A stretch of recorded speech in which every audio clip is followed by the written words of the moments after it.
I entered a fake marriage out of necessity, but now I'm starting to fall in love with my wife and don't know how to deal with it. Posted by you/Spate. This is all a very complicated and sad situation. About 4 years ago, my wife and partner of 8 years passed away due to complications after the birth of our second son. I was deployed at the time and completely devastated. After flying home, I felt that nothing would ever make me happy again. My sons are great, now 6 and 4, but overwhelming, so I asked a sister of one of my Marine buddies, Cass, to help out. She had been friends with my wife, but not close friends, and she agreed in exchange for a place to stay. At the time, Cass was only 20 years old and in quite a bit of debt due to her extremely abusive ex-boyfriend, whom she had finally left about 3 months earlier.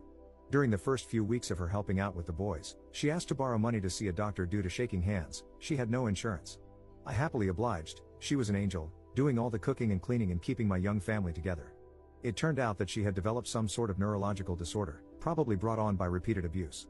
At the time, it seemed simple. I had good insurance, she needed healthcare, I never thought I'd be able to move on from my wife, and she was afraid of intimacy. I agreed that I would marry her but keep our relationship platonic. She promised not to burden me with her debt, and we had a prenuptial agreement and all. I know that this is fraud of the government, hence the throwaway, but we were both so damaged and needed somebody, even if not intimately. The past 3 years have been about as good as expected, if not better. Cass is great, better than great. She keeps the house spotless, has food ready every night when I get home, and has been working overnights as a baker and has almost paid off her debt. Her condition has improved greatly as well, thanks to the excellent medical care she received. With the boys, she is a saint. She tells them about their mother, shows them pictures, takes them places for fun, and even taught them how to read. Of course, the 6-year-old just finished kindergarten, but my 4-year-old is going to be the smartest kid in his class next year. Sometimes, the 4-year-old calls her mommy, but she shushes him and reminds him her name is Cass and that mommy is the angel whose picture is above the fireplace. Once her debt is fully paid off, the kids are in school, and she saves up a bit of money. She plans to go into a nursing program. Our relationship is still platonic but very caring. I've cried on her shoulder more times than I can count, and she's done the same. One night, I was very stressed out and yelled at her about something pretty inconsequential. She had taken my sons to see Santa without me. She, of course, became quite frightened, but we worked it out, and I even offered to pay for her to see a counselor. She didn't. That was 2 years ago, and while we've had minor fights since then, we've been able to work through them. She seems to understand me whenever I'm hurt, upset, or angry, and she's calming in a way that I can't explain. The problem, Reddit, is that I think I might be falling for her. I've been noticing little things, her scent, her smile, her laugh. The way she smiles with her eyes when she sees me, how much my boys love her. Not to mention that she's gorgeous, hardworking, and one of the strongest people I've ever encountered. A few nights ago, I almost kissed her after we had put the boys to bed, and her hugs goodbye have started lasting a little bit longer. The other day, she was taking a nap in my bed, she was washing her sheets, and I wanted to join her. Not to have sex with her, just to lay with her, hold her, and kiss her. I don't know what to do or how to even bring this up. It's been 4 years since my wife died. I can only think of a quote from A Song of Ice and Fire in which a character says, "When the sun has set, no candle can replace it," meaning that since his true love has died, nobody could replace her. That's how I used to feel, but there have been days when my thoughts are occupied with Cass, and I haven't even thought about my wife. I feel bad about it, and I still miss her, but I never thought I'd be able to move on.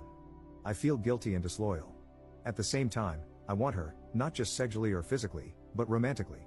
I want to be intimate with her, not just as friends. I don't know how to bring it up. I don't want to scare her or make her uncomfortable, but this is becoming more difficult than I could have ever imagined. I was thinking about asking her to get dinner, just the two of us, and bringing it up. But what if she refuses? How can I gauge her interest? If it means anything, the other day she was having a hard time with the boys. They were restless and out of hand, so I brought her home some of her favorite flowers. She was extremely giddy, gave me another lingering hug, and even gave me a quick kiss on the lips. I was taken aback, but she pranced around, finishing dinner and putting the flowers in a vase. What does this mean? Edit. Screw it. It's been an hour on here, and you've convinced me to tell her. I've called her favorite fancy restaurant and made a reservation. Her brother agreed to babysit and let her/me stay at his place tonight if she isn't into it or feels uncomfortable. She paid off her debt this morning. Apparently, she just texted me a picture of the check, and next week is our 3-year anniversary, so that's the prelude. I'm going to tell her at dessert. I'm nervous as hell. Update 1 day later. Last night was hectic at first. Our younger son ate what he called a giant fuzzy spider, and Cass wanted to take him to the hospital, even though he was fine. Her brother, we'll call him Joe, told her he'd take care of it and basically forced her out of the house to celebrate getting out of debt. She really didn't seem like she wanted to go. At all. I was getting nervous. We got to the restaurant pretty early, but luckily, they had a table. She ordered wine, which was odd because she hasn't drunk much since breaking up with her ex, but I figured it was a time to celebrate. We made small talk for a while, but it felt forced, and I knew I had to tell her soon. Before the entrees even came, I said I had something to talk to her about. She didn't smile and told me, "I know." Joe told me. My goddamn heart almost stopped. That prick. I hurriedly told her I was so sorry, that I didn't want her to find out that way, and I had wanted to tell her myself. She shook her head, frowned, and said it was okay. She just wanted me to be happy and said I deserved it. I told her I didn't want to stress her out or make her uncomfortable, but I needed to tell her and see how she felt, and that it was completely up to her. She gave me a look and said that, actually, it was up to me, and I should just do what made me happy. She mentioned she was probably going to move out after her program ended and promised to stay out of the way until then. That's when I realized something was off and asked what the hell Joe had told her. She said he told her I wanted to take her out to dinner to tell her I'd started developing feelings for a girl and wanted to ask her permission to ask this girl out. It was then I realized Joe had set me up for the most climactic pickup line ever to exist. Our entrees came, I had shrimp and pesto gnocchi, and she had crab legs, for you detail lovers, and I explained that, yes, I'd started developing feelings for a girl, I just didn't want it to mess up what we had. She said it wouldn't mess anything up, that she still loved the boys, and that she'd take care of them in the house. I then explained that I wasn't going to ask the girl on a date, though, and she asked incredulously why not. Then I dropped the smoothest line I've ever dropped, because I'm already on a date with her. Right? Thanks, Joe. He must have known about the movie I had planned and really wanted that line. She gave me this look, the same one she gives my sons when they say things like, "I'm going to the mall by myself," or "I have a girlfriend named Tammy." Then she looked away, smiled, shook her head, and asked, "Really?" I nodded and told her I cared about her more than anybody else alive, other than my sons, that I loved our family, and that I'd fallen in love with her. She took a drink of wine, rolled her eyes, and said, "About freaking time, Alex." I'll never forget what happened next. Maybe it was a faux pas, but I leaned across the table and kissed her, spilling her wine. But neither of us cared, and we kissed for about a minute before she told me to get off her before her crab legs got cold. She was joking, but not, you'd have to know her. After leaving the restaurant, we got ice cream, sat around, and kissed some more before heading home. Joe was sitting on our couch watching one of those VH1 dating shows with a crap-eating grin on his face. Cass ran in, screaming at him that he ruined everything and that she was going to have to move in with mom now. We let him believe it for about 5 seconds before bursting into laughter. He shook my hand, told me the boys were sleeping, and left. I picked Cass up, kissed her, and carried her to my room, where we, well, made out for like 2 hours and snuggled the hell out of each other. She isn't ready for anything else but emphasized yet. I'll give her all the time in the world. At one point, the youngest came in because of a nightmare and brought his dog, a golden retriever puppy, claiming the doggy was scared. So, of course, we let him in. I woke up early to make everyone breakfast, and, of course, deliver it, and am about to go kiss my wife goodbye before asking my boss for the second half of the day off to spend more time with her while the boys are at school and preschool. Sorry I haven't replied to everything, I was a little busy, but thank you all for the support. Second update 2 months later. Hey everybody. I hope your workday is going well. My day has been crazy, but everything has been going wonderfully lately. It was somewhat strange at first explaining it to our friends and family, but most of them had already caught on, including my sons, who act as if nothing has changed. I'm pretty sure the little buggers knew the entire time. Anyway, last night I came home, and Cass was out of it. Dinner was burnt, which is no big deal, I can't cook well either, but it's out of character, and she was drinking lightly, only 1 or 2 glasses of wine. I asked her what was wrong, obviously concerned, and she told me that her ex-boyfriend, 30M, got parole last week. I was flabbergasted, as she should have been able to testify at his parole hearing, I believe. Apparently, the crime for which he was incarcerated was unrelated to the abuse, which I had always assumed was the reason, but Cass had been one, assured it would put him away for at least a decade, and 2, far too afraid to testify against him or press charges. Apparently, he'd been arrested for this felony, and while he was being held, he asked her to post bail. Instead, she asked my first wife for help moving out and moving on. I don't know what to do. I don't think we have any legal way to put him back in prison. She knows she should have gone to the police and feels guilt-ridden and upset about it now. I know she's going to be safe because if he tries to contact her, I'll take legal action to ensure he doesn't come near her. I've taken off work today, but I've promised that even when I go back, I'll have my buddies stopping by throughout the day. But I don't know how to make her feel safe. I've contacted my lawyer about filing a restraining order, and he said it shouldn't be too hard, but she's a mess. I just don't know how to make her believe that she's safe. I doubt this piece of crap will come around, but I know what I'll do if he tries. Third update 1 year 3 months later. Hey Reddit. First of all, I'd like to apologize for not keeping you guys updated. I've honestly just been pretty occupied with life lately. Last night, I had trouble sleeping.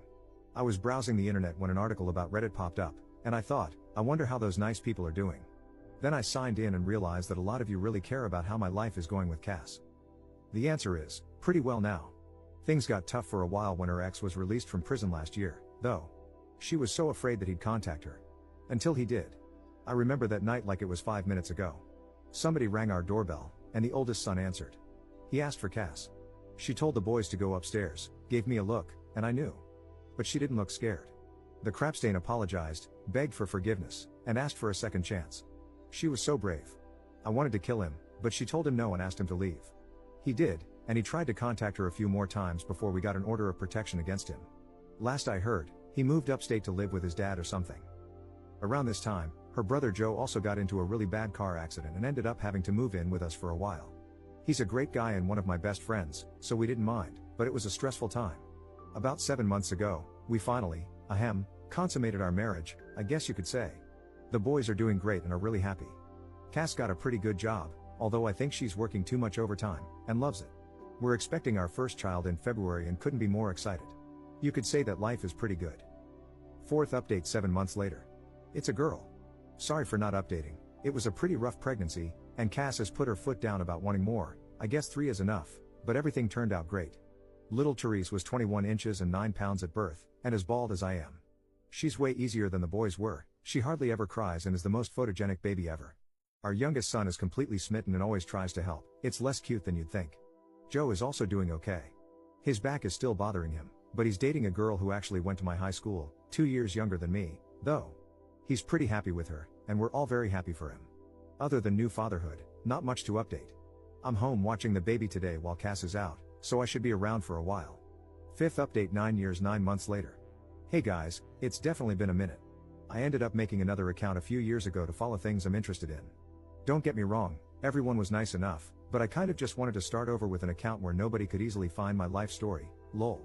I'd see this account pop up every few years and always think about updating, but there was either nothing huge to update anyone on, or I just wanted to step away from it, I guess. Sometimes it felt like my life was being overshadowed by this great love story that everyone thought represented every moment of my life. Then they made a movie, and no, I wasn't involved, didn't see it, and I'm not going to. I guess the happy updates are that we did end up having another baby, unplanned, but we love him so much. I had kind of put off getting a vasectomy but took care of that right after. Cass finished school and has a great job where she's moved up a lot, actually. I got out of the military and have been working a civilian job.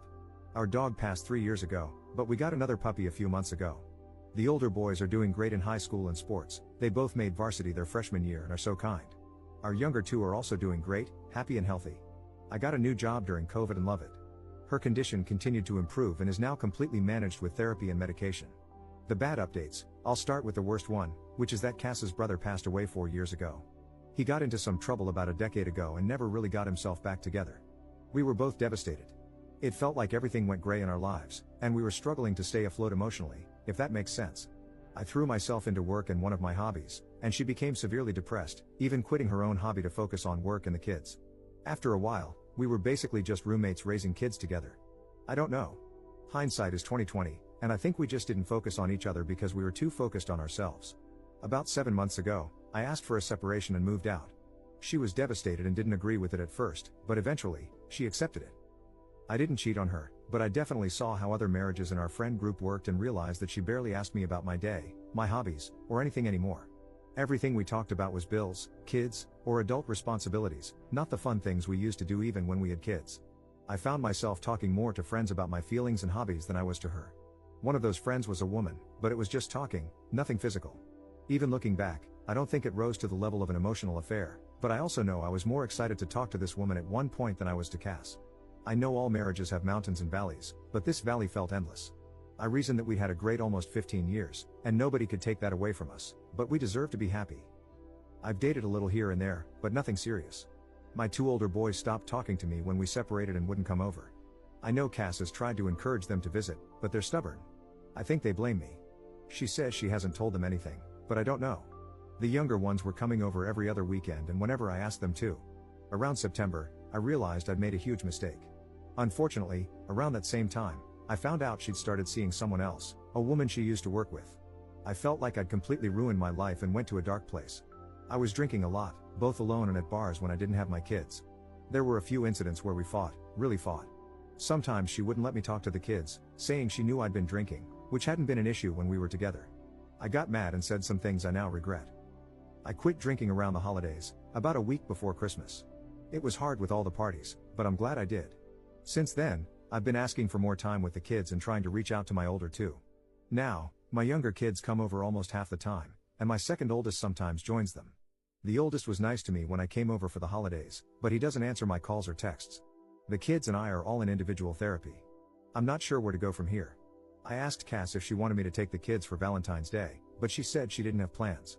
She ended things with her girlfriend a few weeks ago. I kind of joked that we could hang out since we'd both be alone, but I don't think she realized I was serious. I was, and still am. I can see things more clearly now that I've been sober for a month. Not 100%, but I know I wasn't a full-blown alcoholic. Still, binge drinking is just as bad. I'll have 1 or 2 beers socially now, but no more, and I never drink alone. There's no alcohol in my apartment. The reason I don't know where to go from here is that she's so happy right now. She looks happier and seems happier than she was when we were together. Even though she and her girlfriend broke up, she's happy. I wonder if I was holding her down. A few months ago, she told me she wasn't interested in divorcing, or at least, she wasn't going to file. She said she'd appreciate a heads up if I did because she'd want to work with me. I don't want to get divorced. I don't want to be separated. I don't want to live in this stupid apartment anymore without my kids or my wife. I don't think it's an easy fix where I can just take her out to dinner and tell her how I feel. I've thought about asking her to join a therapy session with me, or even suggesting couples counseling, but every time I want to ask, I hesitate. I guess I'm afraid of her saying no. Now that she's single and I'm sober, I think she'd be more likely to say yes, but if she doesn't, I'd be crushed.